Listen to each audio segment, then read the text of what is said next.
Puji nama Tuhan. Shalom jemaat dikasih Tuhan. Shalom. Shalom. Pagi hari ini kita bersyukur kepada Tuhan, amin. Mari Bapak Ibu dikasih Tuhan, sebelum kita mulai ibadah kita satukan hati, kita mau berdoa. Kami bersyukur Tuhan pagi hari ini buat kebaikan-Mu dalam kehidupan kami Bapa. Kami sungguh bersyukur Tuhan atas kasih setia-Mu yang melimpah dalam kehidupan kami Tuhan. Hari ini Tuhan kami bersyukur Engkau naik menyediakan tempat bagi kami Tuhan. Dalam perayaan ini Tuhan kami percaya Tuhan Yesus, Engkau akan mencurahkan Roh Kudus-Mu atas setiap kami Tuhan. Dan Roh Kudus-Mu yang akan menuntun kehidupan kami Bapa dalam setiap langkah kami Tuhan. Bapa, terima kasih buat pagi hari ini. Engkau membuktikan bahwa Engkau Allah yang hidup dan Engkau naik ke surga. Terima kasih Tuhan Yesus, terima kasih Roh Kudus. Biarlah setiap pujian kami Tuhan naikkan pagi-Mu pada pagi hari ini Tuhan Yesus. Dimuliakan nama-Mu Tuhan, ditinggikanlah Engkau atas setiap puji-pujian kami Tuhan Yesus. Setiap kami umat-Mu Tuhan datang dengan sendak, dengan kerendahan hati kami Tuhan. Kami menaikkan syukur kami. Terima kasih Bapa. Terpuji nama-Mu Tuhan pagi hari ini. Di dalam nama Yesus kami berdoa dan mengucap syukur. Haleluya. Amin. Berikan tepuk tangan buat Tuhan Yesus. Haleluya. Tuhan akan mencurahkan rohnya atas kehidupan kita. Amin. Haleluya. Mari kita sama-sama tepuk tangan jemaat yang di Tuhan, yang di rumah-rumah, bahkan dimanapun kita memuji Tuhan Yesus.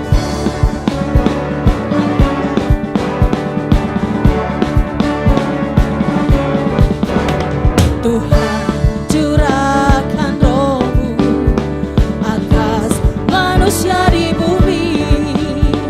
Biar anak-anak-Mu menyampaikan nubuatan, mimpi dan penglihatan, nyatakan isi hati-Mu.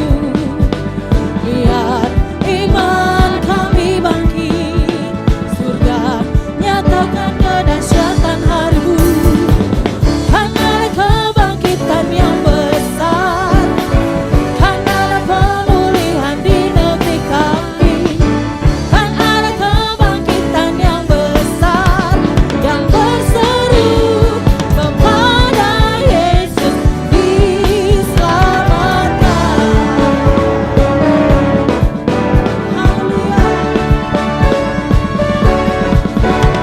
Tuhan curahkan roh-Mu atas manusia di bumi. Biar anak-anak-Mu menyampaikan nubuatan, mimpi dan penglihatan, nyatakan isi hati-Mu. Biar iman kami bangkit, surga nyatakan kedahsyatan hari-Mu. Kan ada kebangkitan yang besar, kan ada pemulihan di negeri kami. Kan ada kebangkitan yang besar, yang berseru kepada Yesus diselamatkan.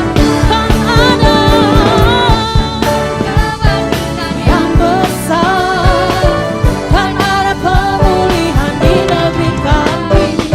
Kan ada kebangkitan yang besar, yang berseru kepada Yesus diselamatkan. Tepuk tangan di atas kepala yuk.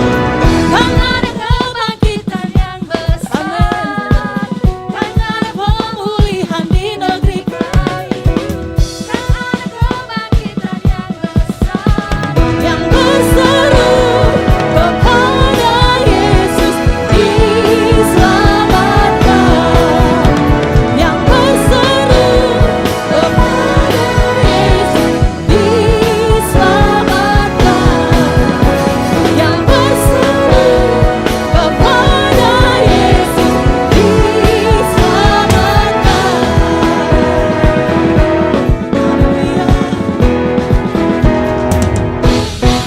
Haleluya. Berikan tepuk tangan buat Tuhan Yesus, karena Tuhan Yesus mencurahkan rohnya atas kita. Amin.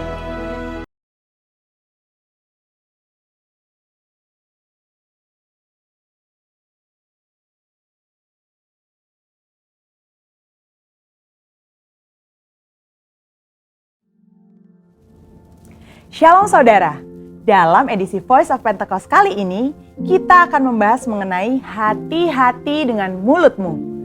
Pada tahun 1900-an di Amerika Serikat, pernah diadakan suatu penelitian terhadap dua keluarga untuk meneliti pengaruh perkataan dan karakter terhadap keturunan mereka.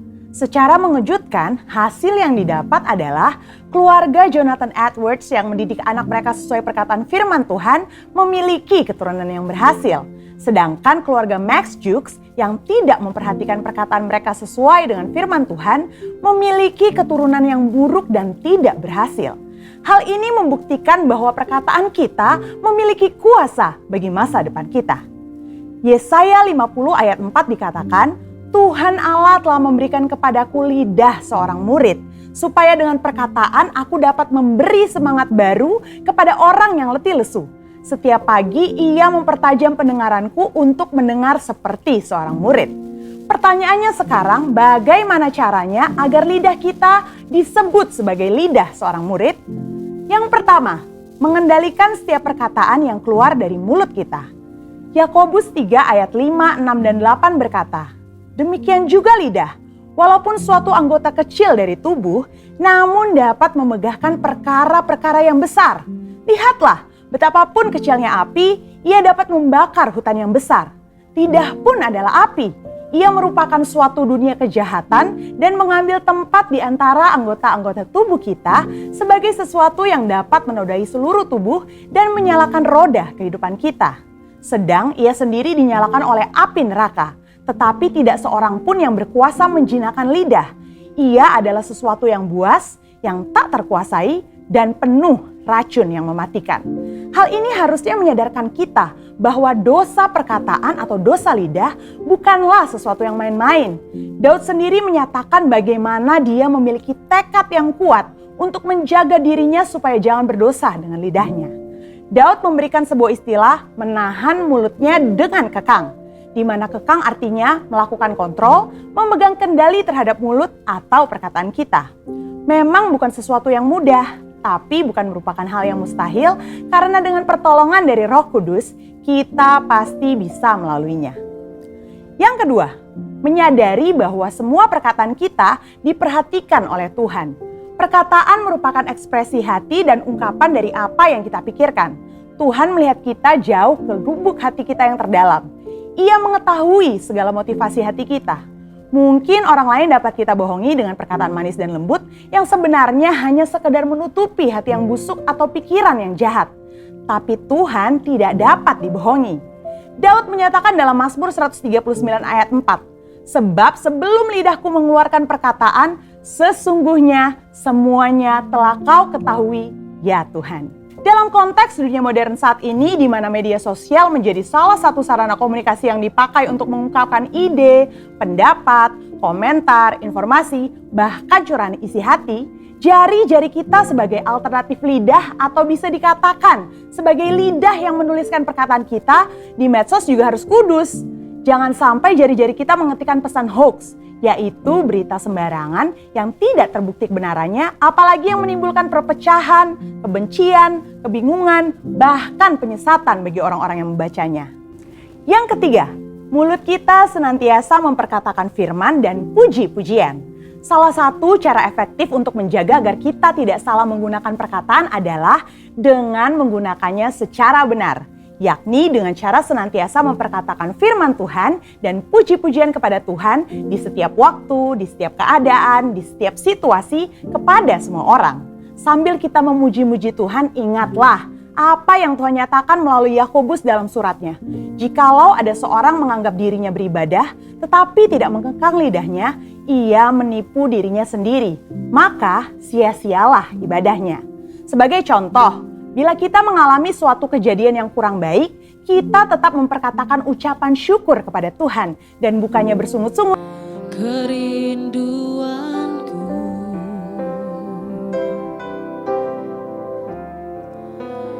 ya Roh Kudus,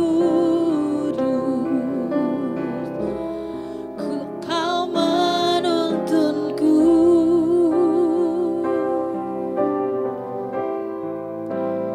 pimpinlah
berikan tepuk tangan buat Tuhan Yesus.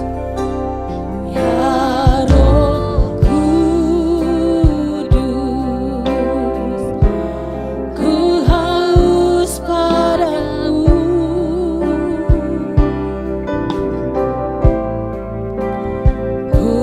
Puaskan sekarang kerinduanku.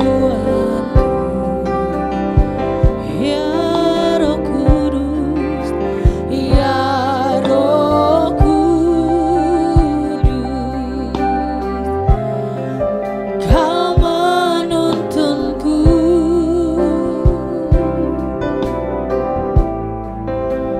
Pimpin langkahku,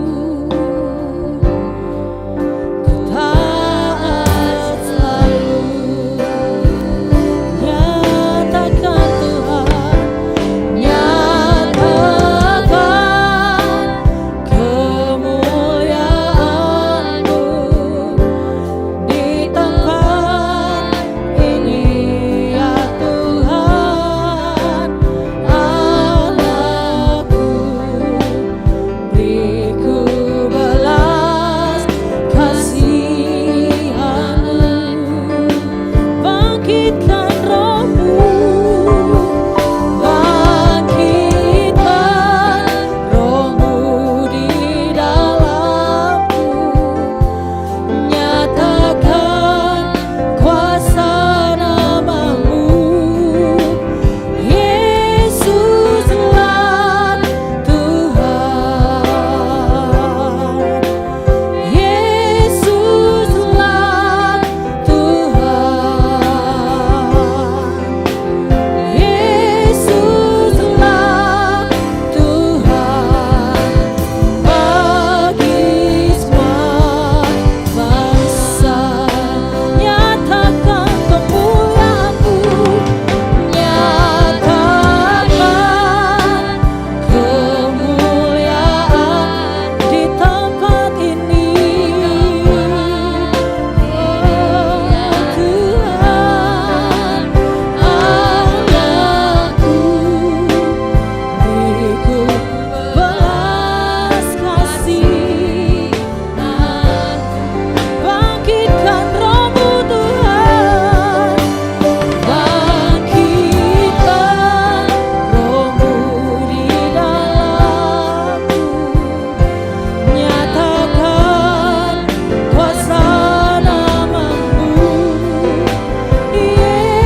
Biarlah bangkitkan roh kami ya Tuhan.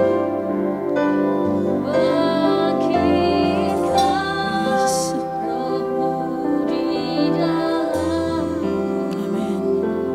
Nyatakan kuasa namamu,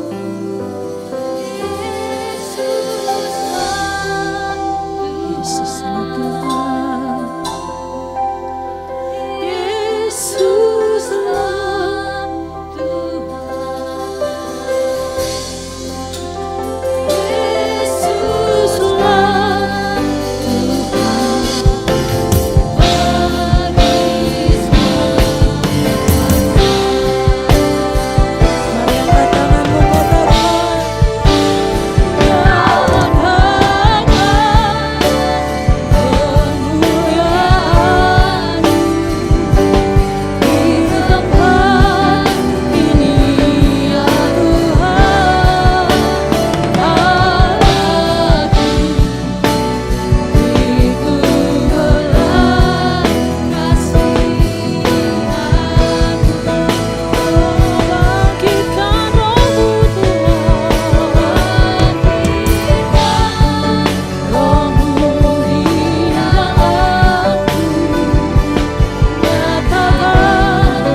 di surga yang kami sembah dan kami puji di dalam nama Tuhan Yesus Kristus.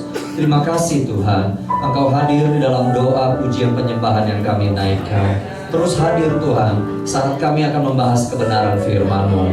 Biar Engkau sendiri yang berbicara kepada kami, menggerakkan hati dan hidup kami, supaya ketika ibadah boleh selesai pada hari ini, kami akan kembali ke dalam aktivitas, pekerjaan, kehidupan kami sehari-hari, dengan kami melakukan apa yang sudah Engkau pesankan kepada kami pada hari ini. Ini kami Tuhan, urapi kami semua. Kami siap untuk menerima kebenaran firman-Mu hanya di dalam nama Yesus Kristus. Haleluya, dan semua kita katakan amin. Beri tepuk tangan yang meriah buat Tuhan.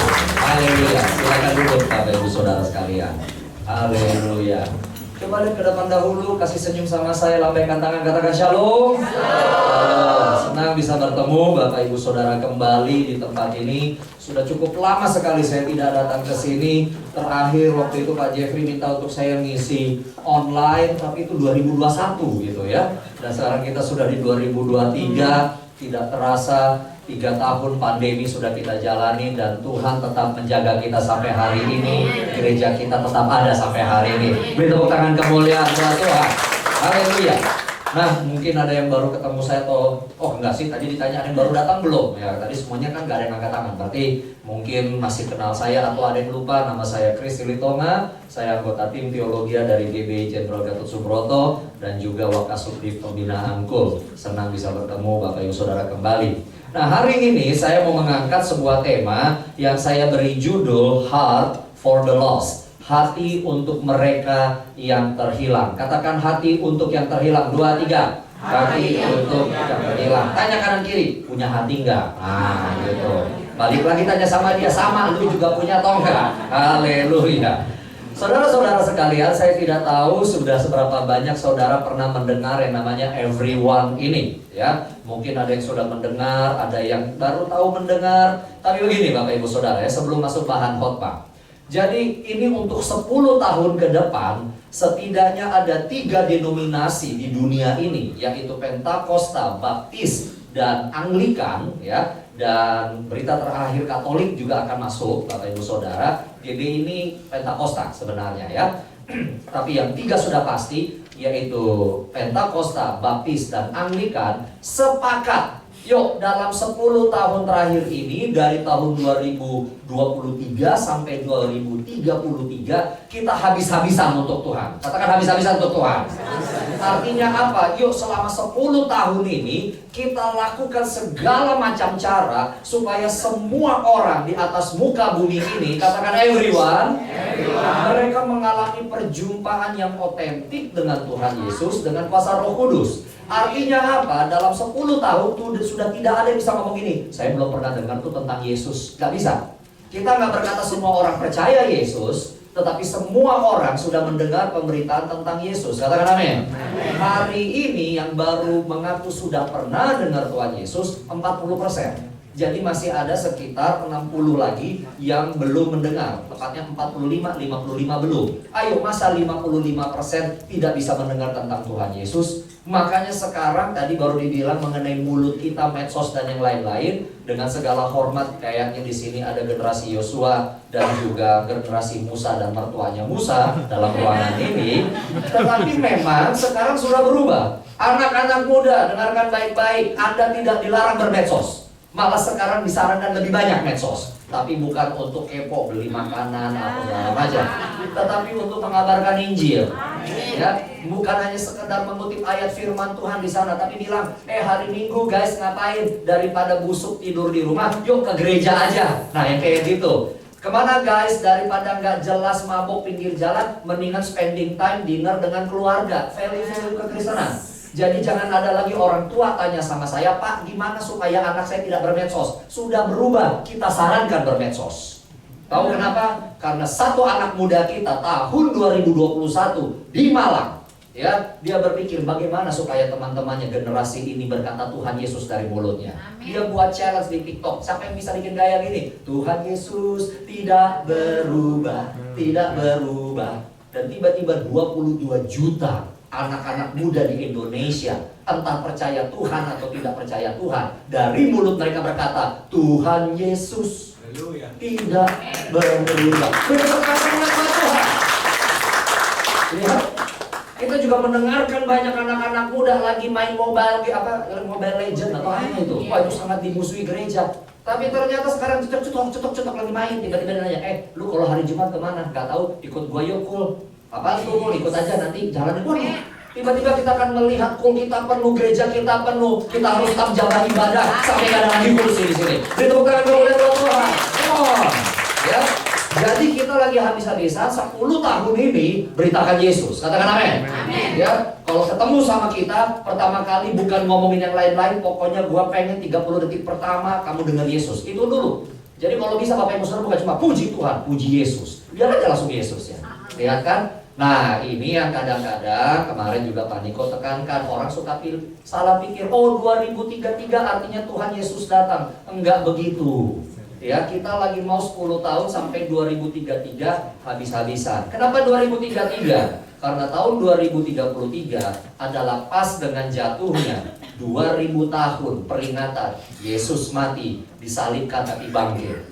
2000 tahun pencurahan Roh Kudus. Why not? Kita kasih kutip tanda kutip hadiah kepada Tuhan Yesus di 2000 tahun peringatan kematian, kebangkitan dan pencurahan Roh Kudus. Semua orang di atas muka bumi ini sudah mendengar tentang Yesus. Dan saya percaya sebagaimana juga yang Injil katakan, apabila Injil sudah diberitakan ke seluruh dunia, maka waktu kedatangan Tuhan pasti sudah sangat dekat. Katakan amin. Bukan berarti juga 2033 Tuhan pasti datang. Enggak begitu. Bisa ya, bisa tidak. Ya kan? Bisa sesudahnya, bisa juga sebelumnya. Tapi kita percaya kalau semua orang sudah mendengar tentang Tuhan Yesus, pasti kesudahannya, yaitu kedatangan Tuhan akan segera terjadi. Yang mengerti, come on, beri tepuk tangan kemuliaan Tuhan. Haleluya. Ya? Nah, jadi jangan sampai salah lagi ya. Kenapa? Karena ya saya di tim teologi selama 2 minggu ini, kemarin Pak Niko di MDPJ kan, tim teologi jadi pusing lagi. Iya, perasaan kita nggak pernah ngomong 2033 Tuhan Yesus pasti datang. Enggak, bisa datang, bisa sebelumnya, bisa juga sesudahnya. Kapan sesudahnya? Nggak ada yang tahu. Ya kan, semenit, 2 menit, 3 menit, 2 tahun, seminggu, ya nggak tahu, ya kan. Tapi bukan itu masalahnya. Yuk kita pastikan semua orang, katakan semua orang, mendengar mengenai Yesus. Mendengar mengenai Yesus. Mendengar mengenai Yesus. Beri tepuk tangan kemuliaan buat Tuhan. Haleluya. Nah, sekarang ya, kan menginjil semua orang, artinya menjangkau semua orang. Semua orang yang mana nih? Seringkali kita memilah-milahkan yang mana nih, yang mana, ya kan? Memang ada banyak jenis tipe orang. Bisa secara usia, bisa secara gender, bisa secara ekonomi, bisa secara tempat tinggal. Tetapi selama seminggu ini saya merenungkan kata everyone ini, Roh Kudus menuntun saya untuk kita memperhatikan ada 4 tipe orang di dalam Lukas 15 yang Yesus ajarkan untuk kita jangan sampai tidak peduli sama mereka, ya. Nah, karena saya adalah seorang pengajar, jadi Bapak Ibu Saudara tolong siapkan saja Alkitab, kitab suci, handphone suci Bapak Ibu Saudara, ya. Saya akan membahas dari Lukas 15 keseluruhan, ya. Cukup banyak ayatnya dari ayat 1 sampai 32. Tentu tidak semua saya baca, tetapi saya akan loncat-loncat. Jadi Bapak Ibu Saudara tolong siap dengan Alkitabnya, ya. Pak Kris itu pengajaran, jadi exciting. Haleluya. Lukas 15. Saudara-saudara, yuk kita baca dulu Lukas 15 ayat 1-nya. Di layar tidak ada, jadi kita akan lihat, buka dulu pembukaannya, ya. Lukas 15 ayat 1. Saya memakai terjemahan baru 2, ya, Lembaga Alkitab Indonesia. Nggak apa-apa, mungkin Bapak Ibu Saudara masih pakai terjemahan baru 1, saya terjemahan baru 2. Para pemungut cukai dan orang-orang berdosa semuanya, katakan semuanya. Pemungut cukai, orang berdosa semuanya datang kepada Yesus untuk mendengarkan Dia. Wow, ya. Ayat kedua, bersungut-sungutlah orang Farisi dan ahli-ahli Taurat. Katanya orang ini menerima orang-orang berdosa dan makan bersama dengan mereka. Wow, kita semua merindukan semua yang berdosa datang sama Tuhan dan bahkan kalau perlu bertobat. Katakan amin. Tetapi sangat lucunya ketika yang didoakan akhirnya nongol, justru yang belajar Alkitab, yang para ahli Farisi yang katanya udah lama di bait Allah malah bersungut-sungut. Kok model kayak begini yang datang? Kita nih mau menginjil manusia atau menginjil malaikat? Itu dia pertanyaannya, ya kan? Lalu kemudian Tuhan Yesus di dalam Lukas 15 ini memberikan 3 perumpamaan, bukan untuk yang pemungut cukai dan orang berdosa itu, enggak. Dia justru sedang berbicara kepada ahli Farisi dan ahli Taurat. Orang-orang yang sudah lama baca Alkitab, orang-orang yang sudah lama memuji dan menyembah Jehovah Yahweh. Justru kepada mereka yang sudah lama di hadirat Tuhan. Oleh karena itu saya percaya, bukan suatu kebetulan saya bergumul, Tuhan, kalau seandainya ada satu aja yang ngaku orang baru datang di hari ini, khotbah saya switch. Saya sudah siap mengubah khotbah saya. Tapi tadi ketika worship leader nanya ada yang baru, oh ternyata orang lama. Pasti. Berarti sedang khotbah untuk orang lama semua. Firman ini untuk di jemaat hari ini. Saya udah siap dengan handphone saya, tadi panik saya tanya istri saya, nyala nggak ininya, sinyal? Nggak ada, ini kenapa? Aduh, gimana cara ngirimnya? Nggak. Ternyata sudah diblokade Tuhan. Di sini tiba-tiba sinyal jalan lagi. Ya, jadi saya dicegah untuk mengganti khotbah saya. Haleluya. Ya, tapi hari ini kita akan belajar. Sebagai orang yang sudah lama di dalam Tuhan, lama beribadah, ternyata Tuhan minta kepada kita, perhatikan 4 tipe orang ini, jangan sampai tidak dijangkau. Di dalam Lukas 15 kita akan belajar dari 3 perumpamaan, katakan 3 perumpamaan, tetapi ada 4 tipe orang, katakan 4 tipe orang yang terungkap di dalam 3 perumpamaan ini. Keren ya? Hari ini hamba Tuhan biasanya khotbahnya 1 perumpamaan 30-40 menit, saya 3 perumpamaan 4 tipe, ya. Memang harus ada percepatan di gereja ini. Haleluya, ya.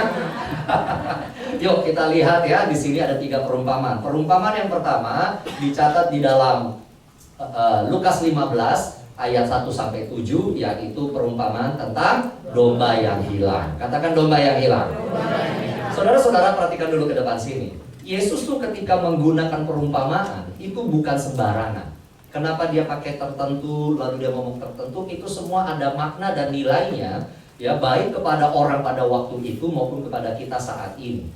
Saudara-saudara, kenapa digunakan domba yang hilang? Kenapa nggak pakai yang lain gitu, marmut, gitu, kucing, ya kan, burung perkutut, kan banyak, ya kan? Saudara-saudara, pada waktu zaman Tuhan Yesus 2000 tahun yang lalu dan sampai sekarang, hanya ada 2 jenis binatang itu yang sama sekali udah nggak ada versi liarnya, nggak ada. Jadi 2 jenis binatang ini semuanya sudah didomestikasi, sudah dipelihara sama manusia, yaitu domba dan unta. 2 itu saja. Ya, binatang lain kita masih ketemu versi liar ya, anjing liar, kucing liar, ya kan, masih banyak ya. Tapi nggak ada istilahnya domba liar, nggak ada. Semua domba 100% itu sudah diternakkan, nah, begitu. Unta juga begitu, nggak ada unta liar, ya. Dan ini sudah berlaku sejak zaman Tuhan Yesus, sudah ribuan tahun sampai hari ini. Dan domba dan unta tidak bisa hidup tanpa manusianya, tanpa gembalanya, tanpa pemiliknya. Mereka mutlak bergantung kepada manusia.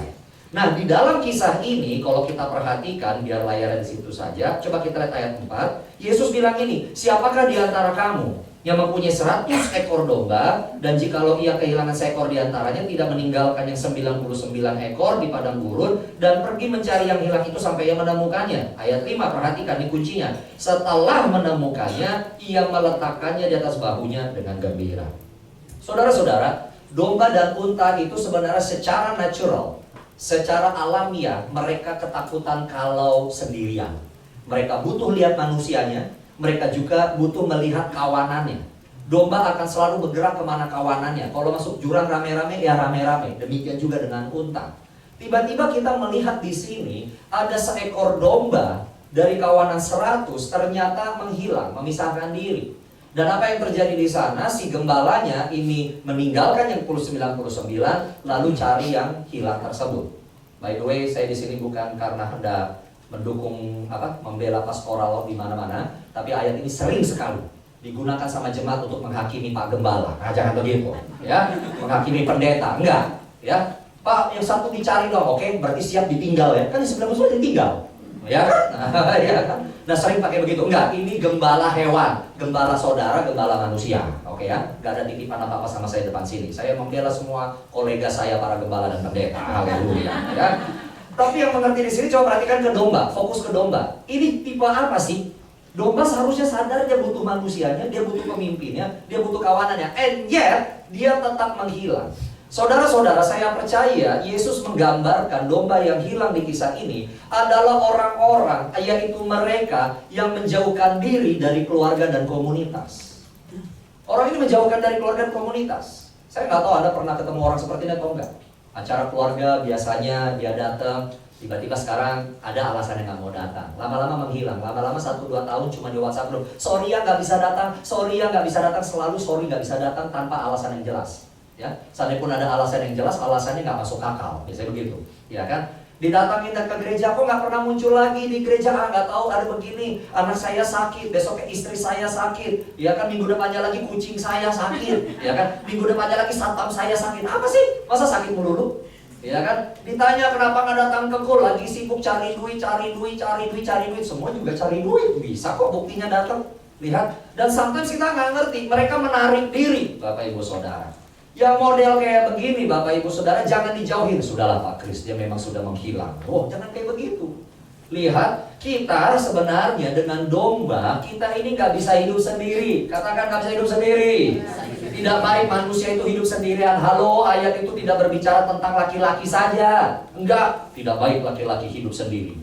Makanya laki-laki kalau istrinya meninggal atau cerai dia akan kawin lagi. Salah ayatnya kayak begitu kalau diterjemahkan. Enggak, manusia, semua di sini manusia, amin. Yang manusia lambaikan tangan coba, haleluya. Coba tengok kanan kiri, benar nggak manusia di sebelah kanan gitu ya?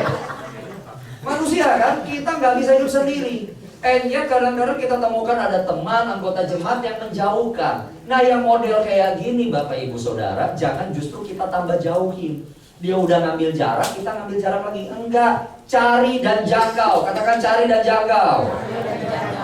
Dan bagaimana cari dan menjangkaunya? Belajar dari gembala ini. Di dalam kisah ini ternyata ada caranya. Ketemu yang model kayak begini, apa yang harus kita lakukan? Ya, apa? Lihat di ayat yang kelima. Setelah menemukannya, ia meletakkannya di atas bahunya. Katakan bahunya. Dengan gembira. Kadang-kadang kita nggak tahu kenapa orang menjauhkan diri. Ada orang yang mungkin dia punya masalah, dia terlalu malu untuk mengungkapkannya. Mungkin ada suatu traumatik yang dia tidak ready atau belum ready untuk mengungkapkannya. Jangan dipaksa dia ngomong. Jangan dipaksa, ayo ungkapkan dong. Keterbukaan adalah awal pemulihan. Nah, terbukaannya dia belum ready, itu masalahnya. Iya kan? Apa yang perlu dilakukan kayak begitu? Dekati dia dan siapkan bahumu. Brother, sis, gua nggak tahu masa lalu apa, tapi dengar baik-baik ya. Saya ada di sini untuk kamu. Kalau perlu gue nemenin lu di restoran, lu nangis aja, gak akan gue tanya, gak apa-apa. Tapi ini bahu saya ada untuk kamu. Kalau dalam bahasa Inggris dulu tuh namanya shoulder to cry on. Bahu untuk, bukan judul lagu by the way, ya, bahu untuk menangis. Gue ada di sini, lu mau nangis nangis aja, ya. Gue belum siap, gak apa-apa, gak siap. Tapi denger ya bro, gue ada di sini. Lu gak sendirian, ya. Sometimes orang gak ready, dan jangan kita langsung janji dia gak terbuka segala macam. No, saya dan istri saya juga gembalaku. Kami juga punya anggota-anggotaku. Wah, ada yang cepat terbuka. Kadang-kadang terbukanya terlalu cepat sampai merepet. Aku harus di stop. Tapi istri saya juga tahu bahwa di antara anak-anak rohani kami ada yang butuh sampai 2 bulan, 3 bulan baru terbuka. Dan terbukanya juga bukan sama bapaknya, sama ibunya. Kadang-kadang saya pikir, saya kan bapaknya, kok dia nggak ngomong sama saya? Nah, sudahlah. Namanya anak kadang-kadang kan ready-nya sama papa, sama mama. Si mama nggak usah protes kalau ternyata sama papanya gue dicuekin. Padahal gue deketin, udah. Jangan kayak begitu, yang penting akhirnya dia terbuka. Yang akhirnya bisa dijangkau, gak jadi masalah siapa yang menuai. Yang penting akhirnya dia gak jatuh ke jurang. Yang ngerti katakan amin. Mau gak kita menyiapkan bahu kita ini? Kadang-kadang, ayo saya siapkan telinga saya. Kalau kita siapkan telinga, artinya kan dia harus ngomong kan. Lu ngomong dong nih, lu jadi sampai debu nih di telinga. Enggak, undang aja, undang aja. Lu butuh apa? Gue butuh ada yang ngangkut beban gue apa? Belanjaan lu segala macam. Ayo, gue lagi butuh banget. Kenapa? Gue gak ada punya duit lagi. Ayo, gue bantu. Gue butuh 2 juta. Sorry, gue hanya butuh cuma ada 200.000. Lakukan apa yang bisa kau lakukan. Lihat, orang tuh apalagi orang Asia ya, kita ini banyak yang introvert. Gitu. Ya, artinya apa? Gak mudah untuk mengungkapkan segala sesuatu. Gak mudah. Tapi Tuhan Yesus katakan, jangan ditinggalin ya, walaupun cuma satu itu.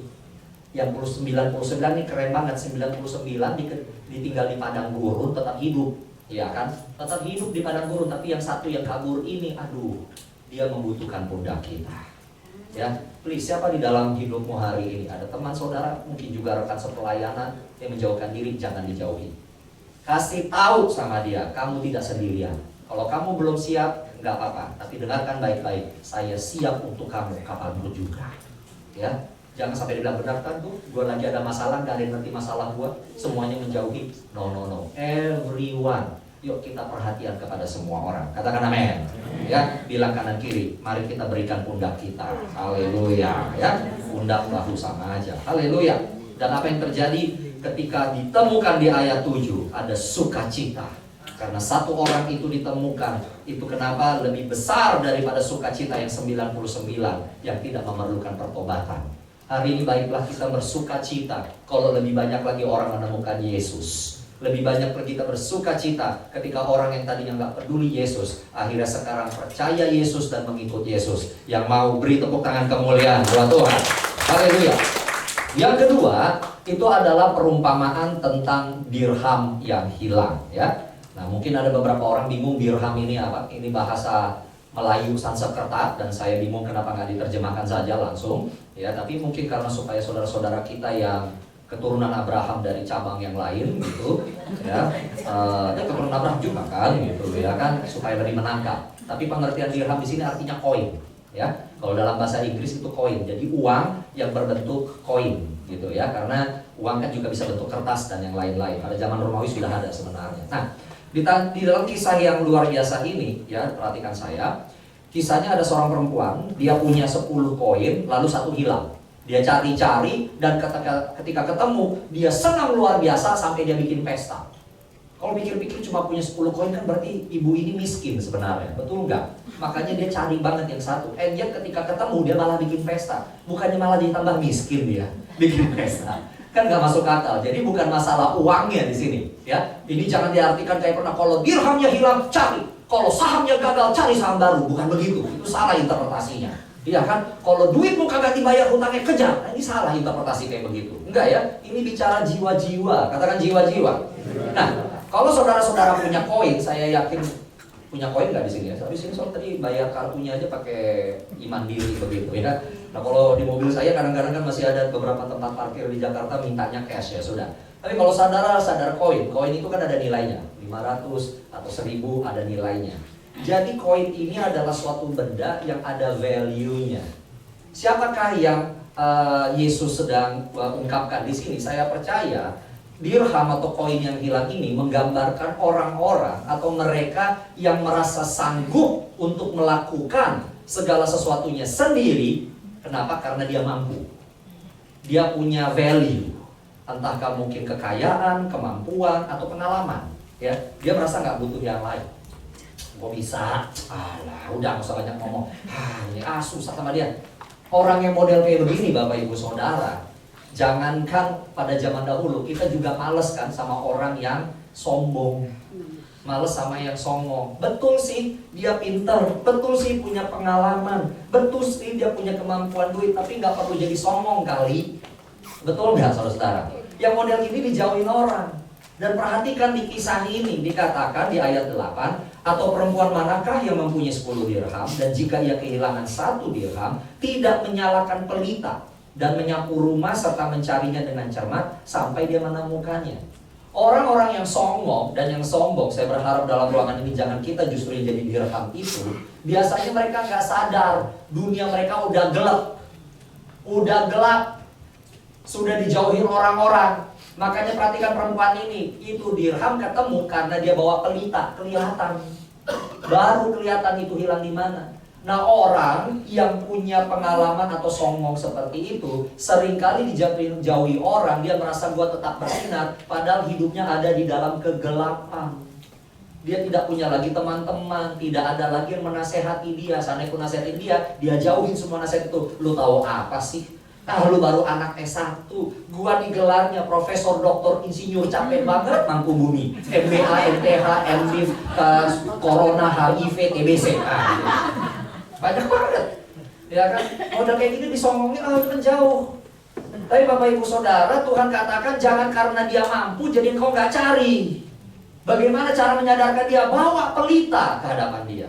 Sadarkan, cara lu seperti itu nggak bagus. Sorry bro, puji Tuhan kalau engkau punya kemampuan, harta, dan pengalaman dari Tuhan. Itu anugerah Tuhan ya. Tapi bro gak bagus kayak gitu. Ayo dong, jadi berkat bagi yang lain. Kalau memang pintar, elunya 10, yang lain masih nilainya 2. Jangan lu hina-hina, gua nih 10, lu tuh 2. Enggak, lu bantu supaya yang 2 naik ke 3, 4, 5, 6, 7. Gitu Bapak Ibu Saudara. Ngerti istilahnya? Jadi jangan juga kita menjauhi orang kaya nggak perlu diinjili, orang pintar nggak perlu diinjili, orang sudah tua nggak perlu diinjili, sudah banyak makan asam garam, iya kan? Sama kayak opung saya dulu udah meninggal ngomong gini, asam garam kata orang ini. Semua yang di laut sudah pernah kutelan, kecuali kapal selam. Itu pun lantaran keras. Ini yang gue bilang. Kalau seandainya kayak pempek dikit dia makan, ya kan? Batu karang udah pernah dimakan, Pung, ya kan? Kau ini pun enggak, Pung, jangan keraskan hati, Pung, iya kan? Ketika akhirnya dia diajak sini dulu kau, kenapa? Tempo hari aku diajak sama dari gereja kalian itu, yang di mana? Yang di Palmerah, ikut cul itu, kok cul? Cool, ya tulisannya cool itu, oke cool. Aduh, sudah berpuluh-puluh tahun aku ikut Yesus. Tapi baru kemarin itu aku merasa dipeluk sama dia. Wow, nyanyi lagu apa Pung? Itu loh nyanyi Bapak pegang tanganku. Bertahun-tahun. Begitu. Lihat, ternyata perlu aja. Opung saya berpuluh-puluh tahun jadi anggota majelis, mendirikan 3 gereja. Alkitab bolak-balik baca sudah mengalahkan saya sendiri. Lihat, tapi ternyata model begitu tetap perlu ditegur. Opung berhenti dong. Jangan ngerokok. Jangan lagi main kartu, marjoker kata orang banyak Batak gitu. Saya terpaksa harus cerita ini, banyak dari saudara mukanya penghakiman, itu Batak udah Batak itu dia. Tahu lah marjoker ini. Nah, ternyata tetap perlu ditegur. Kenapa? Seringkali nggak sadar mereka ada di dalam kegelapan.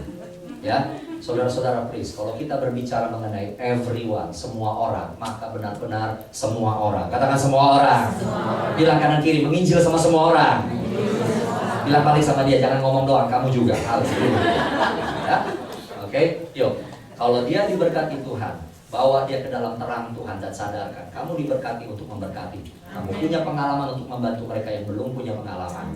Kalau kamu punya kepintaran untuk membantu mereka yang kekurangan hikmat, bertumbuh dan makin mengenal Yesus. Beri tepuk tangan kemuliaan buat Tuhan. Yang ketiga, yang ketiga yaitu perumpamaan tentang anak yang hilang. Dan di dalam kisah ini ternyata ada 2 anak. Jadi saya bagi ya tentang anak yang hilang ini, ada si bungsu dan ada kokohnya, ada abangnya ya yang lebih tua. Saudara-saudara, ini cukup panjang ya, tetapi saya mau ajak dulu melihat satu demi satu ayat ya. Coba lihat ayat 11. Yesus berkata lagi, seseorang mempunyai 2 anak laki-laki. Berapa anak laki-laki? 2. Kata yang bungsu kepada ayahnya, "Bapa, berikanlah kepadaku bagian harta milik yang menjadi hakku." Lalu ayahnya membagi-bagikan harta itu di antara mereka.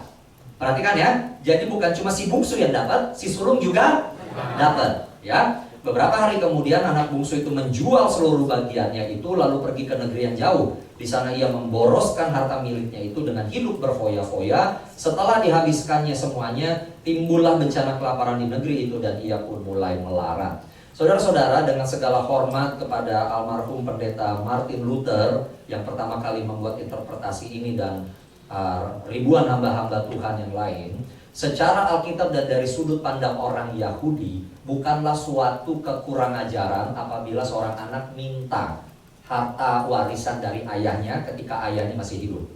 Ya, tapi di pandangan kultur Eropa dan Asia, bapaknya masih hidup, dia minta warisan, itu kurang ajar. Tapi dari kultur Yahudi, itu no problem. Tetapi catatannya, kalau dia minta bagian harta bapaknya, artinya final. Ya, bapaknya nggak ada lagi tugas untuk kasih apa-apa sama dia, menikahkan dia, apa segala macam, enggak, karena sudah dikasih bagiannya. Dan ini seringkali memang dilakukan oleh orang Yahudi. Kenapa? Karena orang Yahudi seringkali juga mereka merantau, atau Tuhan suruh mereka pergi dari tempat tertentu. Dan ketika mereka pergi ke tempat tertentu, kemungkinan baliknya juga sudah susah. Jadi itu sudah final dikasih. Lihat ya. Nah, jadi tolong kita sekarang lihat ini dari pandangan orang Yahudi ya. Saya tidak sedang mengatakan, oh pendeta lain salah dan yang lain-lain ya. Betul, secara kultur kita juga harus respect dong. Di kultur kita, di Jepang contohnya, Anda masuk ke rumah orang lepas sepatu, termasuk dalam gedung, ya kan, beberapa. Bagi kita di Indonesia bisa cepat, bisa enggak, akan jadi masalah. Itu kan kultur. Kita nggak mau jadi batu sandungan terhadap kultur tertentu yang notabene jauh juga toh tidak salah, begitu ya. Nah, tapi dalam konteks ini itu nggak jadi masalah. Makanya si bapak bagi. Perhatikan, bukan cuma sulung loh, bukan cuma si bungsu loh yang minta harta, si sulung juga dapat. Yang menjadi masalah adalah di dalam ayat 13. Nah, di sini dosanya. Menurut pandangan Yahudi dan menurut pandangan Alkitabiah. Beberapa hari kemudian, si anak bungsu itu menjual seluruh bagiannya. Harta warisan yang dia dapat dari ayahnya, dia jual. Oke? Kenapa ini menjadi ini? Karena di sini bicara begini. Dia terima sesuatu yang baik dari bapaknya. Entahkah itu bentuknya fisik, ataukah mungkin nilai-nilai pengajaran, ajaran-ajaran yang sehat. Dia jual, dia anggap itu remeh. Menurut pandangan Yahudi adalah harta warisan dari orang tua, apapun itu bentuknya, terukur atau tidak terukur, gak boleh dibagikan. Seandainya ada kesulitan ekonomi, boleh digadai maksimum 6 tahun, di tahun ke-7 itu dirilis, balik lagi. Lihat, itu adalah sesuatu yang luar biasa. Nah, ternyata dia anggap remeh warisan bapaknya ini. Entah mungkin tanah, mungkin apa, dianggap remeh. Atau mungkin pengajaran yang sehat yang diajarkan bapaknya ke gereja, ya hormat sama orang tua, hormat sama guru, ayo penampilan yang bagus, rapi, itu dianggap remeh. Dan semua yang kemudian dia pergi ke negeri yang jauh, artinya dia menjauh dari hadirat bapaknya. Dia mau menjauhkan diri dari sesuatu yang baik itu. Dan di negeri yang jauh itu, dia habiskan semua yang dia punya dengan berfoya-foya. Udah dibilangin jangan mabuk, jangan begitu, terserah. Aduh, tua banget sih, gue maunya kayak begini lah, terserah, hari cing. Nah, ya gitu kan, jalan, ya kan. Dia nggak apa sih, enggak, gue pengen yang ini. Dia tinggalkan sesuatu yang baik tersebut. Makanya Bapak Ibu Saudara, siapa sih yang digambarkan anak bungsu yang hilang ini? Saya beri keterangan di sini, yaitu orang-orang yang dengan sengaja memberontak dari hal-hal yang baik. Ada kok orang-orang kayak begitu. Sudah diajak bertahun-tahun. Dia tahu mana yang baik dan mana yang buruk, tetap dia tinggalkan yang baik itu. Sudah diajarkan tentang Yesus, dia akan bertahun-tahun datang ke gereja, tiba-tiba dia tinggalkan Yesus karena pengen menikah dengan yang berbeda agama. Kan kita bingung. Udah bertahun-tahun loh, kok bisa terjadi kayak begini? Mereka dengan sengaja memberontak dari hal-hal yang baik. Kenapa? Mereka pengen mengejar apa maunya mereka sendiri. Saudara-saudara, yang model kayak begini kadang-kadang memang saya harus akui lebih susah untuk menjangkau mereka. Lebih susah. Tapi kalau saudara-saudara perhatikan, bukan berarti tidak ada lagi yang tidak bisa kita lakukan. Ketika si anak bungsu ini akhirnya sadar bahwa dia sudah melarat, dia bahkan makan makanan babi. Bukan makan babi, bukan makan lapcong, bukan makan saksang, bukan makan babi panggang karo. Bukan, dia makan makanan yang dimakan babi. Itu pun juga dijatah, karena pemiliknya bilang, itu untuk babi, bukan untuk kau. Lah, berarti saya lebih rendah daripada babi. Anda sadar gak itu? Iya kan? Si babinya bilang, aman sama lo, kagak gua potong. Iya kan? Iya kan? Baru dia sadar apa yang kulakukan. Di rumah bapakku dulu tuh aku tuh berharga. Aku diajar, aku dilindungi, aku dinasehati. Apa yang kulakukan? Aku harus balik ke rumah bapakku. Dan apa yang ternyata terjadi? Perhatikan ayat 20. Ayat 20 Alkitab saudara. Ya kan? Lalu bangkitlah ia anak ini dan pergi kepada ayahnya. Masih di ayat yang sama. Ayat yang sama. Ketika ia masih jauh, ayahnya telah melihatnya. Lalu tergeraklah hatinya oleh belas kasihan. Ayahnya apa? Berlari menemui dia, lalu merangkul dan mencium dia. Saudara-saudara, saya yakin konsisten dengan kasih Allah dan kasih Kristus di dalam Alkitab. Si bapaknya kan bilang begini sama anak bungsunya, udahlah ya, tinggal kamu sama apa aja, kita berdua, yang lain udah gak ada. Adikmu mengatakan, enggak. Si ayah menantikan.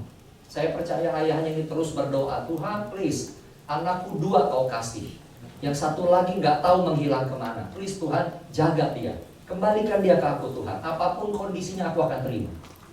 Saudara-saudara, untuk menghadapi yang kayak gini, kadang-kadang mulut kita udah gak didengar, tindakan kita dilepeh, perbuatan baik kita dianggap jadi buruk. Tapi ada satu hal yang masih bisa kita lakukan. Jangan pernah berhenti berdoa untuk dia. Jangan pernah berhenti berdoa untuk dia. Orang bisa menolak nasihat kita, orang bisa mengindahkan tindakan baik kita, tapi dengarkan baik-baik, tidak ada orang yang kebal terhadap doa-doa kita. Amin. Karena kekuatan kita dan kata-kata kita ada batasnya. Tapi saat kita berdoa, kuasa dari Allah yang maha tinggi, kuasa Roh Kudus itu yang akan bergerak melampaui apa yang kita doakan. Oh, come on, beri tepuk tangan kemuliaan buat Tuhan. Haleluya. Si anak datang ketika dia sadar, Pak, aku udah berdosa sama Papa. Aku gak berlayak lagi panggil Papa. Enggak, aku mau panggilnya Om atau Bos. Jadikan aku pembantunya Papa aja, salah satunya. Tapi izinkan aku ada di rumah ini lagi. Apa yang bapaknya bilang? Bapaknya gak bilang, oh begitu, kamu bisa aja. Enggak. Si bapaknya anggap lewat itu perkataan itu. Tahu kenapa anaknya pulang? Dan si ayah mengatakan di ayat 22, cepat bawa kemari jubah yang terbaik, berikan sama dia. Tahu kenapa? Karena jelas anaknya gak punya pakaian. Dan Alkitab katakan keterlanjangan adalah dosa. Tapi sekarang dikasih jubah, dikasih jas yang terbaik, supaya dosanya itu sekarang gak kelihatan lagi. Apalagi pakaikan cincin, dikasih identitas. Orang kalau pakai cincin kita bisa langsung tahu, sudah menikah atau belum menikah. Kalau di tentara kelihatan angkatan Akmil tahun berapa, kelihatan dari cincin. Itu identitas, ini anaknya siapa, dikasih identitas baru. Bukan penjaga babi lagi, no. Lihat, dan apa diberikan? Sepatu, kasut pada kakinya. Artinya kenapa? Supaya dia tidak terantuk lagi sama batu, tidak jatuh lagi di dalam dosa yang sama. Wow, itu yang Yesus lakukan, itu yang Bapa kita di sorga lakukan untuk kita. Dan kalau hari ini kita semua mendapatkan 3 ini dari Bapa kita di sorga, tidakkah kita rindu saudara-saudara kita, teman-teman kita yang hari ini sedang sengaja memberontak juga mendapatkan hal yang sama? Ayo, jangan cuma hanya sekedar berdoa, berkati aku, kasih mujizat. With all due respect ya, ini 10 tahun ke depan yang saya dapat, ini saya dapat. Kalau Anda mau dapat mujizat, mulai menginjil. Karena Markus 16 berkata, tanda-tanda ini menyertai orang yang percaya dan yang menginjil. Mujizat terjadi sekarang adalah ketika kita yang sudah lama dengar mengenai firman Tuhan mulai memberitakan Yesus, maka mujizat datang. Kalau kau bilang, mana Tuhan mujizatmu? Tuhan akan kata, lakukan penginjilan. Lihat, ini untuk kita. Jangan sampai kita menjadi orang yang demikian egois, mau dapat berkat dari Tuhan, tapi kita lupa untuk memberitakan kepada orang lain dari siapa kita dapatkan berkat itu. Ya, wow, apa yang terjadi? Si bungsunya luar biasa. Dan ketika dibuat pesta, semua segala macam, ternyata di adegan 25, Bapak Ibu Saudara, si sulung pulang, ya, si sulung pulang. Dan ketika si sulung pulang ditanya, ada apa nih kok tiba-tiba ada pesta? Para pembantunya jawab, Doro, Kang Mas, ya kan? Itu adiknya, Mas pulang. Oh pulang, iya. Bapaknya langsung bikin pesta. Diundang semua. Babi, ayam, apa lagi itu ya. Semuanya kaki 2 dan kaki 4 dipotong. Kecuali meja. Haleluya. Ya kan kaki 4 dipotong. Si anak itu ngambek. Perhatikan ayat 28. Ayat 28. Anak sulung itu marah dan ia tidak mau masuk ke rumah. Lalu ayahnya keluar dan membujuk dia. Si anak tidak mau masuk rumah. Berarti dia di luar rumah. Berarti si sulung juga terhilang. Kan gak di dalam rumah kan? Siapa si sulung ini? Mereka yang tidak terima bahwa Tuhan memberi pengampunan. Gak terima. Puncaknya di sini perumpamaan ini. Farisi-farisi dan ahli Taurat itu gak terima. Pemungut cukai, pelacur, penjahat bertobat. Siapa sih sulung ini? Artinya apa? Dia yang sudah pertama kali dengar pemberitaan firman. Dia yang sudah lebih lama di rumah bapaknya, sudah lama di gereja. Dan I'm sorry to say, justru saya menemukan dengan segala air mata saya berkaca-kaca, saya temukan justru di dalam gereja lah yang paling banyak ini terjadi. Yuk kita cek hari ini, jangan-jangan kita yang jadi anak sulung, lama di gereja, tapi giliran saudara kita bertobat, teman kita bertobat, rekan sepelayanan yang mungkin menyakiti kita tiba-tiba pulang lagi, kitanya nggak terima. Ntar dulu, begini dulu syaratnya nih, bla bla bla bla bla. Ya elah. Tidak bisakah kita bergembira ketika orang yang ternyata menjauh ini ternyata datang? Dan Bapak Ibu Saudara baca baik-baik di situ. Si anak sulungnya bilang, saya setia sama Bapak. Tapi ketika anak Bapak itu, dia nggak bilang adiknya, anak Bapak itu pulang setelah dia berfoya-foya menghabiskan harta dengan pelacur-pelacur, Bapak malah membuat pesta. Ada yang pernah nanya nggak, kok si abang tahu adiknya main pelacur? Dari mana dia tahu? Saya percaya kalau Bapak ini adalah Bapak yang seperti Kristus, dan saya ini adalah Bapak yang seperti Allah Bapa. Dia pasti bilang sama anak yang pertama, kakak, kamu pergi ke sana, cari adikmu itu, dia lagi ngapain? Bilang pulang, udah tinggalkan semua, pulang aja ke sini.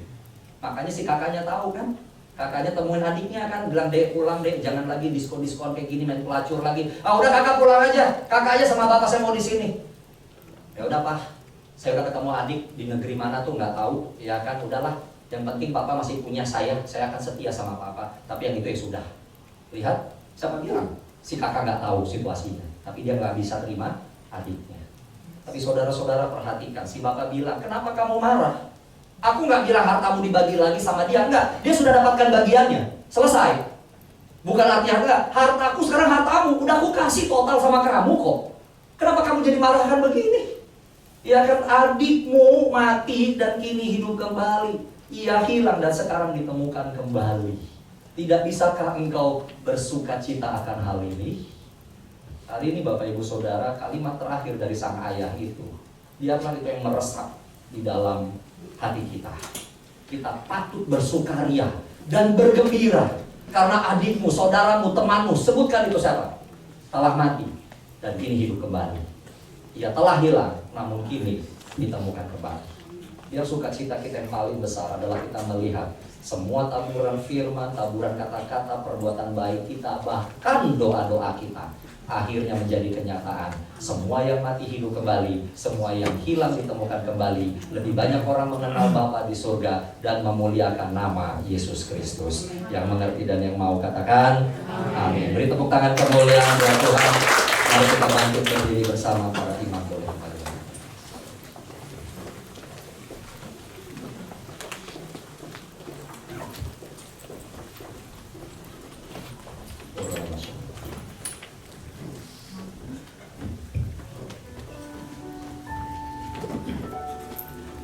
Kau tunjukkan kasih setiamu, Kau menyediakan yang ku perlu. Kau setia, Kau mulia, dulu, sekarang, dan selamanya.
Kami ingat di dalam hidup kami pernah menjadi domba yang hilang. Kami pernah jadi dirham yang hilang. Kami bahkan pernah mungkin menjadi bungsu yang hilang. Bahkan kami mungkin juga pernah menjadi sulung yang hilang. Tapi karena Engkau yang mencari kami, Engkau yang membawa terang itu kepada kami, Engkau yang memberikan pundakmu kepada kami, Engkau yang terus tidak pernah putus asa dengan kami ya Tuhan. Kami ada sebagaimana kami ada sampai hari ini. Ajar kami Tuhan untuk mengerti bahwa masih banyak domba yang hilang di luar sana, dirham yang hilang, anak laki-laki bungsu dan sulung yang hilang. Tuhan, gunakan kami Tuhan untuk menjangkau mereka, supaya semua orang mengalami perjumpaan yang otentik dengan-Mu Tuhan Yesus, mendapatkan kesempatan yang sama untuk mengenal ada Bapa yang luar biasa melalui kehidupan kami, perbuatan dan perkataan kami. Terima kasih Bapa di surga. Tuhan, ini kami, jadikan kami pelaku-pelaku firman-Mu. Gunakan kami Tuhan untuk memuliakan nama-Mu. Segala hormat, pujian, ucapan syukur kami naikkan kepadamu hanya di dalam nama Yesus Kristus. Haleluya, semua kita katakan amin. Tepuk tangan kemuliaan Tuhan. Terima kasih Tuhan. Haleluya, kita sudah diberikan firman Tuhan pagi hari ini. Amin. Seberapa di antara kita diberkati oleh firman Tuhan? Terima kasih buat nama Tuhan. Sekali lagi kita berkati.